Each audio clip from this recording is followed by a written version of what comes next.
How you also, उम्मीद करता हूँ आप लोग बिल्कुल ठीक होंगे, फिट होंगे। सो गाइस, आज मैं बात करने वाला हूँ मेडिसिन के बारे में। जी हाँ, ब्लड प्रेशर की ऐसे दो मेडिसिन जिनके नाम भी सिमिलर है, काम भी सिमिलर है, फिर भी लोग बहुत ज़्यादा कंफ्यूज हो जाते हैं। तो मैं आज इन दोनों में डिफरेंस बताऊंगा। जी हाँ, मैं बात कर रहा हूँ ACE inhibitors, angiotensin converting enzyme and second receptor antagonist. अब इन दोनों के नाम सिमिलर है, काम भी सिमिलर है, फिर भी लोग कंफ्यूज हो जाते हैं। भाई सबसे पहले मैं रिक्वेस्ट करूँगा, मैं आपको ये नहीं बोल रहा ये मेडिसिन लेनी है, ये करना है, नहीं, I am not saying this कि आप डॉक्टर से बात करो उसके बाद में कुछ लो। बस मैं आपको डिफरेंस बता रहा हूँ, ठीक है। आपको मेडिसिन लेने को नहीं बोल रहा हूँ कि दोनों में डिफरेंस क्या है।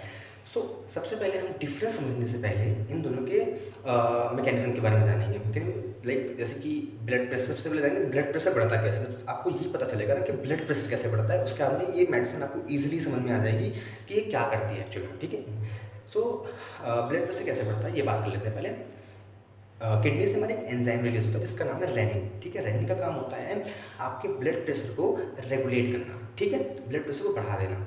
सो renin is a enzyme release from the kidney and उसके बाद में ये एक एंजाइम से मिलता है, ये एक प्रोटीन से मिलता है जिसका नाम है एंजियोटेंसिनोजिन। एंजियोटेंसिनोजिन रिलीज होता है आपके लीवर से। सब ये दोनों एक साथ एक्ट करते हैं तो रिलीज होता है एंजियोटेंसिन 1। रेनिन ब्रेक डाउन करते हैं एंजियोटेंसिनोजिन को, उसके बाद में बनता है एंजियोटेंसिन 1। एंजियोटेंसिन जो होता है वो एक्ट करता है आपके लंग्स के साथ। लंग्स से एक एंजाइम रिलीज होता है जो कि कन्वर्ट होता है एंजियोटेंसिन 2 में, ठीक है। अब एंजियोटेंसिन 2 जो कन्वर्ट होता है वो आपके एल्डोस्टेरोन हार्मोन से एक्ट करता है। एल्डोस्टेरोन का काम होता है सोडियम लेवल को मेंटेन रखना, वाटर लेवल को मेंटेन रखना, ठीक है। सो अब ये दोनों जैसे ही ब्लड स्ट्रीम में एंटर करते हैं, ये आपके वेसल्स को कॉन्ट्रैक्ट कर देते हैं। वेसल्स मतलब नस को लाइक कॉन्ट्रैक्ट कर देते हैं, पतला कर देते हैं। अगर ये यूँ होता है तो उसको यूँ कर देते हैं, ठीक है। इसकी वजह से आपका जो ब्लड प्रेशर स्पाइक हो जाता है, बढ़ जाता है आपका ब्लड प्रेशर। जैसे ही वेसल्स आपकी कॉन्ट्रैक्ट हुई, इसको हम बोलते हैं वेजो कॉन्ट्रैक्शन, ठीक है, इसको वेजो कॉन्ट्रैक्शन बोलते हैं। तो वैसे ही आपका जो ब्लड प्रेशर है वो बढ़ जाता है। सो ACE इनहिबिटर क्या करती है, उस एंजाइम को रिलीज होने से बचाती है। तो जब एंजाइम वो ब्लॉक हो जाएगा ना तो उसके बाद में आगे की प्रोसेस होगी नहीं, तो आपका ब्लड प्रेशर बढ़ेगा नहीं, मेंटेन रहेगा, ओके। आपका एक्सरसाइज एंड रेस्टिंग जो ब्लड प्रेशर है वो मेंटेन रहेगा, बढ़ेगा नहीं, ठीक है। अब हम बात कर लेते हैं सेकंड रिसेप्टर एंटागोनिस्ट की, ठीक है। इसका जो काम होता है, अब जैसे कि बताया, जो एंजियोटेंसिन होते हैं वो ब्लड प्रेशर को बढ़ाते हैं, ठीक है, ब्लड प्रेशर को स्पाइक कर देते हैं।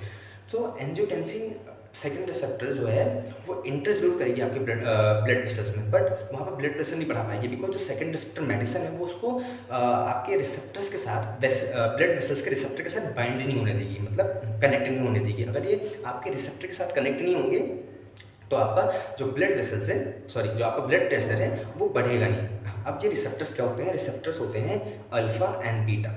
अल्फा मीन्स आपका वेसो कॉन्ट्रैक्शन, मतलब जो अल्फा होते हैं, अल्फा रिसेप्टर होते हैं, वेसो कॉन्ट्रैक्शन कराते हैं, मतलब वेसल्स को पतली कराते हैं, नसों को पतली कराते हैं, ठीक है।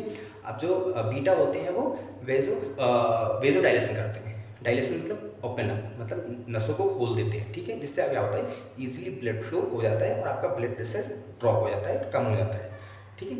तो इन दोनों का यही डिफरेंस था, बहुत ज़्यादा डिफरेंस नहीं है। सो उम्मीद करता हूँ आपको ये वीडियो पसंद आई होगी। Thank you so much, thank you for watching my video, take care and